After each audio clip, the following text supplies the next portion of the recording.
Welcome, everyone. Happy Sunday.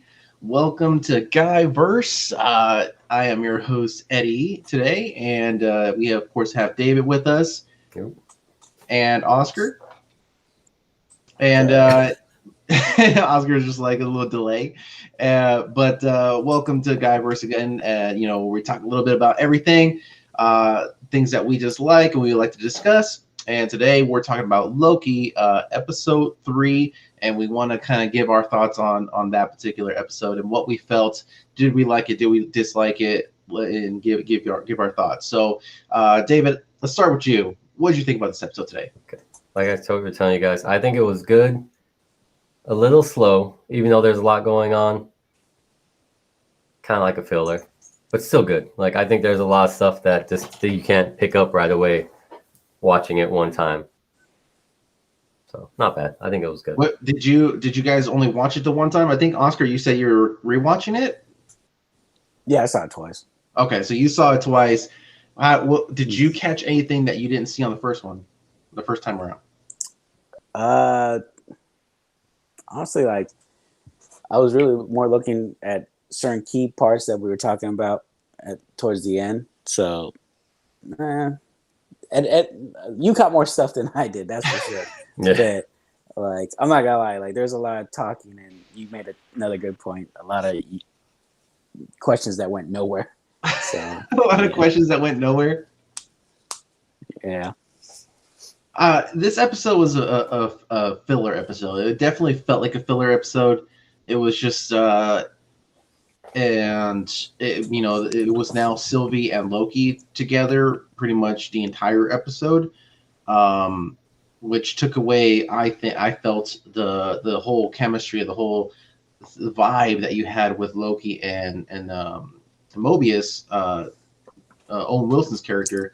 It kind of took away from that chemistry and the vibe that we had going on with the show that I really liked with that dynamic, and kind of really focused on Loki and Sylvie. I'm sure, of course, to show one part of it, which is Loki manipulating kind of with his own agenda and trying to work on Sylvie, and then trying to figure out what her game plan is. So. But it felt a lot slower because it was now these two characters that don't have the same chemistry, maybe wise, or the same dynamic that Owen Wilson and Loki had. It kind of threw off the episode for me, and it made it definitely feel like a filler. It was still good. It was still well done. There's way too many questions that were unanswered in this episode. If there was a lot more information that was given, a lot more juiciness to the story, I think would have been okay with it. But there wasn't. A lot of questions that Loki was asking Sylvie came back with a bunch of just like she just kind of brushed those questions off, and it didn't give you any information. Right. But David has a theory on that. Send it. Yeah, like I said, it's a buildup. I think the original Loki is like setting up. Like he's got his bearings now, so he's playing a game with her, which is why he's like super clumsy and like messing everything up throughout the episode. Okay. You know what I mean? And then like I told you guys before, someone did bring up to me how he was able to bring the building back up, which we know Loki doesn't really have powers like that. Mm-hmm. So, possibly... What? To be fair, we never seen him like make fireworks either, so True. we're learning about Loki. I can see that. I guess we want to give him credit that he can just move buildings and stuff and still get beat. I don't think that's it, man. I don't think that's it. I don't think Marvel would skip out on so much because in the Avengers, I mean, he was going up against the Avengers. Mm-hmm. He didn't use any of these abilities. Mm-hmm. He's come out in multiple movies where he had a lot of time to show some of these abilities. The most that we've seen Loki do, of course, bring out his blades out of, with his magic. He's been able to recreate like a duplicate of himself so that he's able to go somewhere else. We've seen him do that. So little stuff like that. And use Mind Stone and use Infinity Stones. That's And been the he also majority. teleported in this episode. What do you mean? He Like, teleported? yeah, Yeah. I When was he was rewatching fighting, it. when they're fighting, right? Yeah, he was actually Yep. teleporting. Oh, I that's don't right. think he That's did right. that in the other movies. And so I mean, we see him do that, but like I said, like I don't think Marvel would skip on to showing his abilities because they have to establish these abilities. They just can't come out of nowhere. And Thor Ragnarok was where he had the most amount of screen time with Thor in that movie, Loki and Thor. It was pretty much like the two brothers, and we didn't see any of these abilities at all. So that threw me off too because I was just like, yo, like how what he was able to stop a building from falling down and then put it back up. So there's got to be a deeper explanation to that. And what do you think, David? That he took one of the time stones?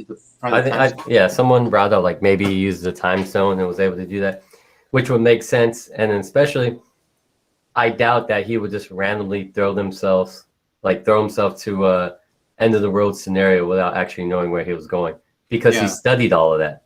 He knew the different end of the world scenarios. So again, I think this is all set up like he's playing a game with Sylvie. So you thinking that he purposely is putting himself in a situation, acting dumb, to most likely get her to reveal what she's trying to do. Which actually, now you think about it, does make sense because it's like, oh damn, we can't get out, we can't make it to the ship, we can't make it to the spaceship, and like we're gonna die. And then Sylvie's gonna be like, crap, like we're gonna die. So she'll probably reveal her plan, what she was trying to do. And then he's just like, ha, got you. Right? Trying to get her trust, like fighting through everything with her, sharing stories, getting close to, like, that's all Loki. Like, that's what he does. He plays the games with people so he can get what he wants. Okay. I don't see Loki the type of show where it's going to show like a flashback, like a cute little flashback of him like sneaking away with like a time stone or one of the stones. But we know the time stones and we know all the Infinity Stones were inside of that room with that one like secretary guy that they all had him as paperweights. We don't see him revisit that room ever again, unless he found it somewhere else. No, but even when he left and he was in the thing, he was trying to use them. He was trying to use the stones. He's like, they don't work here. He was only trying to use the Tesseract, which is the. Oh yeah, you're right. Which stone is that? You don't see him. The space stone. The space stone. But I mean, they don't account for all the time when he's going around and studying all the information either. Yeah. So I mean, he could have easily got during that time, figured out which end of the road scenario it would work in. I mean, I hear you, and it's a good theory. But again, I go back to whenever you use the stones, they have like cues. They have like certain effects, like particle of light, and every time they use a stone, it has that one sound effect. I'm talking about I can't recreate it because I'll sound like an idiot. No, it's okay. Just do it. What sound effect? Let's just.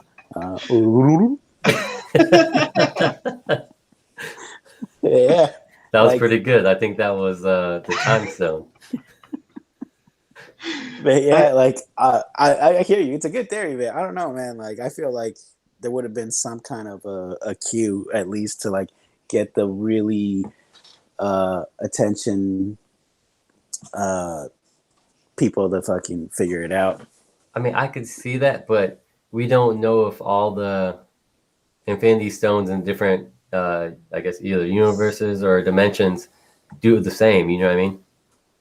I think in the comics they say like they have to be in the same. I don't know, like do they consider them dimensions or? That's what I'm thinking. Dimensions, so they have to be in the same dimension. But I'm saying like we don't know if the other stones in different dimensions are going to make that noise or show that. Okay. Mm-hmm. But not to mention, if he used the time stone for something that big, wouldn't everything else have to be stopped? Because the only time you saw like the time stone affect something small was when Doctor Strange used it on an apple to like show the effect on it.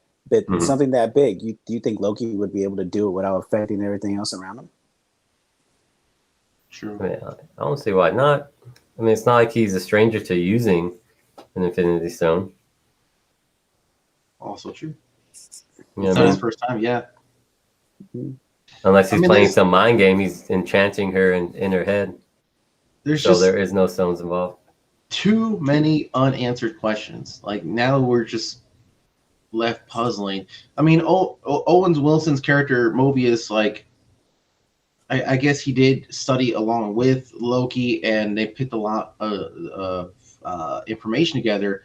And so maybe next episode TVA is able to find him because now Owen Wilson knows what to look for Mm-hmm. as far as like disasters, planets, and so he knows where to look for to find them.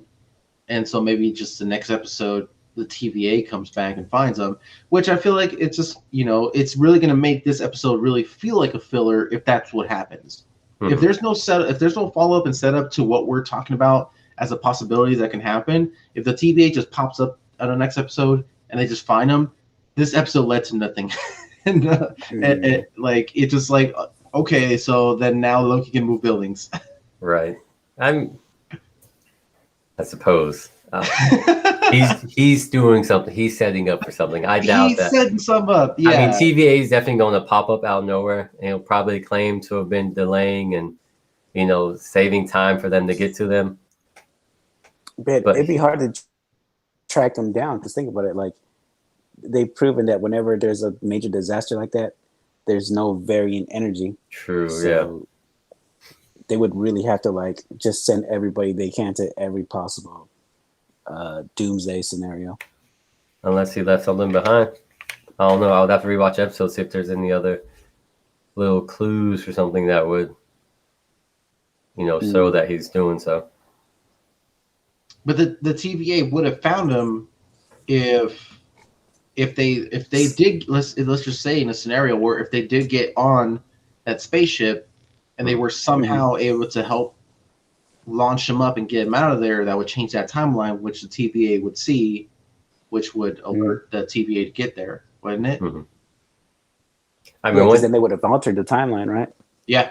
Well, even if they save one person, right? Because they said nobody made it off the planet. Exactly. So if they're able to save one person, then it would ding and show. I mean, if they do that, that could be a possibility. But then you're like stuck with like how exactly would they do it if there's no other ship? I don't know, magic. I'm sure they'll figure something out to make it work.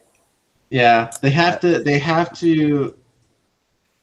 I mean, it's so like you can, as long as they alter the timeline in some way, some shape or form, then it's going to alert the TVA because that's not supposed to happen. That planet's supposed to die. Everybody in it's supposed to die. So if something's going to change to where somebody's not going to, maybe that's their scapegoat. Mm-hmm. Loki knows that, so he's gonna be like, we have to find a way to alter this and save some people or save one person, or that's not supposed to be alive, that's supposed to die. By that, that's our only way out for the TVA to find us. So let's change somebody's life. Hear me out real quick. Not saying this is happening. It's just a wild theory, but Thor left with the Guardians of the Galaxy, and if he had no reason to go back to Earth, and if he, is out there finding himself, what if in the future he's still out there and they somehow get in contact with the Guardians? I don't think that's a possibility though, because this timeline takes effect after the Avengers. Right, it's 2077, right? Mm-hmm. No, not on this planet. This whole timeline started. This whole show with Loki started after the Avengers. Right.